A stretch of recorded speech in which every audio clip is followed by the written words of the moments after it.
Hey everyone, Jay from Digiboard Games here. Today we're going to be having a look at Space Hulk.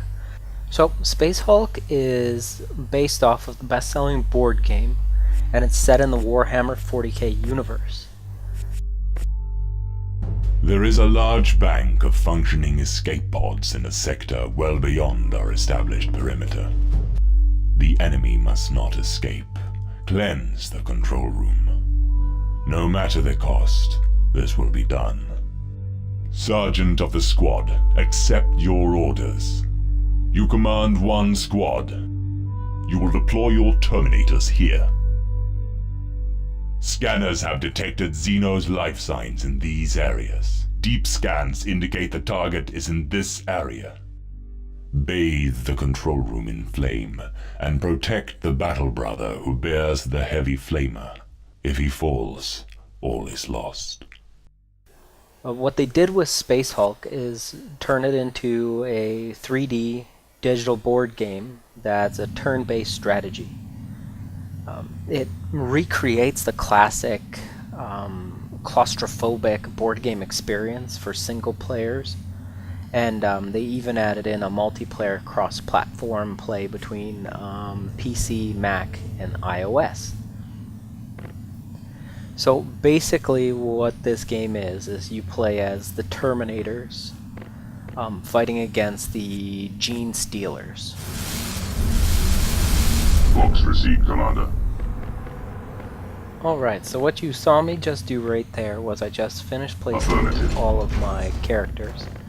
The main goal of this mission is to keep my Flamer alive, get him to the control room, and then just bathe it in flames and destroy the console. And doing so, I'll be able to successfully defeat this mission. So we'll just continue on. Currently, I am trying to move my players forward. My front character, the first guy that I moved, he's my Flamer, which is a pretty funny way to put it, but so the goal is that you move forward.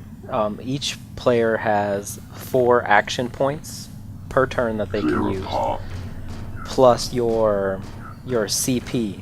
CP is rolled by your squad leader, your sergeant. Currently he's the guy in the back of the pack. He's Sergeant Lorenzo.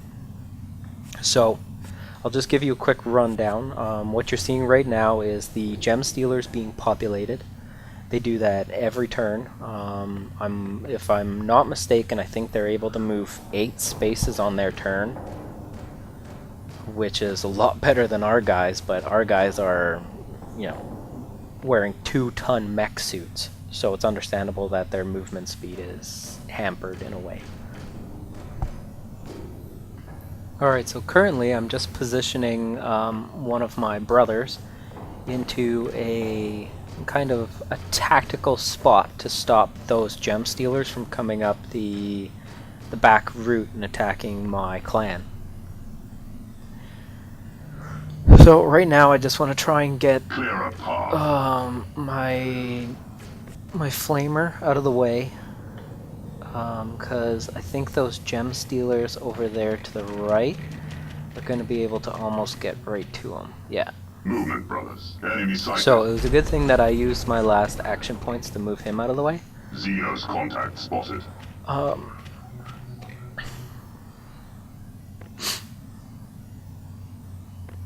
Currently I am in a pretty good spot, but I did just roll only 1 on my CP. So I think I'm going to try and re-roll that to get a better number.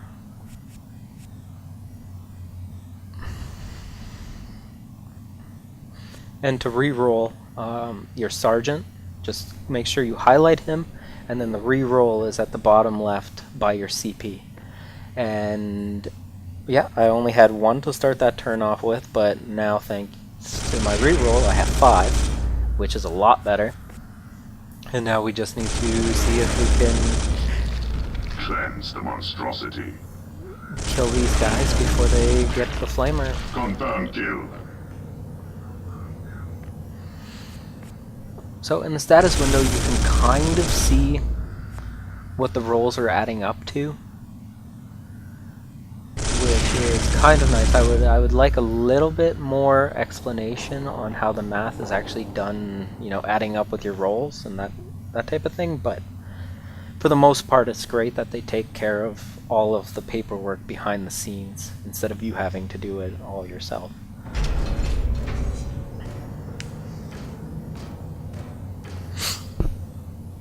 So now I'm just going to try and get my flamer out of the way and hopefully keep him safe for next turn. And so as you can see, that's the damage where the fire will be if I use my weapon.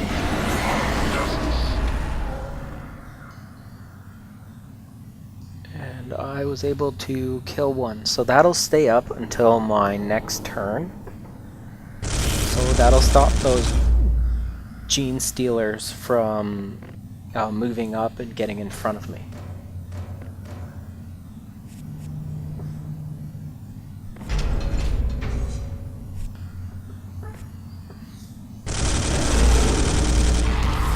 Cleanse the monstrosity. It's kind of cool how they have your little view window up top so that you can see what each character is looking at when you do click on them. I thought that was a pretty nice mechanic to add into this type of game, adding some more depth to your interface instead of it just being, you know, kind of a top-down three-dimensional game. It gives you a little bit more depth, which is always nice and welcomed in, you know, any type of 3D game.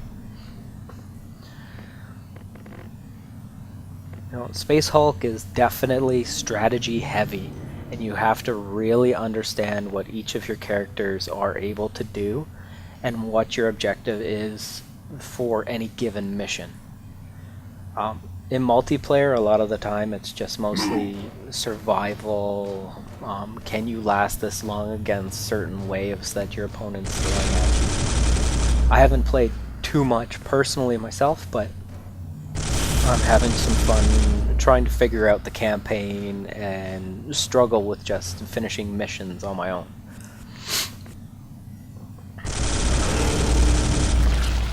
Let them fall before us. So now I have my flamer up in a great spot. All he's got to do next turn is just light up that room, and he should be good to go.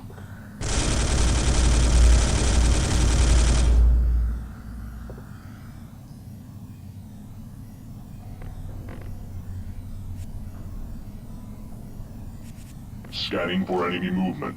So overall, this game, Ready. it's just a great visual representation of what I used to watch my older brother play back when he used to do his whole Warhammer 40k. Let them fall before us. Squad is broken. Oh no! Please, please don't kill all my guys.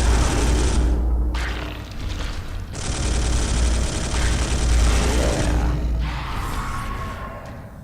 That's right, don't mess with Lorenzo. Lorenzo's a beast.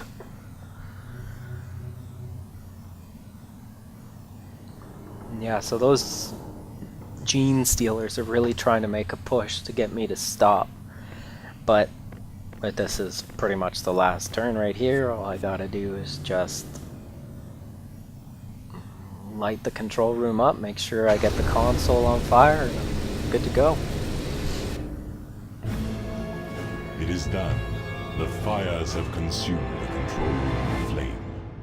There will be no escape for the enemy. Death is all that awaits them. Just want to thank you guys for stopping by again. You know, if you want to follow us on Twitter or like us on Facebook or even just subscribe below here on YouTube, It would be a great help to us, and we can keep coming out with videos. We'll listen to your feedback. If you have any comments or critiques, we're glad to hear them. So just post a comment below and let us know. Alright, thanks guys.